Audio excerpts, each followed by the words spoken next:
आज योग दिवस 21 जून 2024।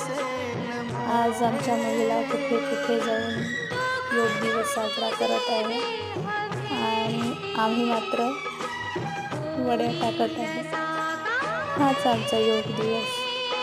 तसेच आज वटपौर्णिमा सुद्धा आहे, तर आमच्या नवऱ्याला वड्या आवडतात म्हणून आज वड्या टाकत आहे। तर हीच माझी वटपौर्णिमा। आपल्या घरात वेळ देणे, मुलाबाळांकडे लक्ष देणे आणि आपल्या नवऱ्याची काळजी घेणे, यातूनच वटपौर्णिमा आणि योग दिवस मी साजरा करणार आहे। तुम्हाला कसे वाटले कमेंट करा।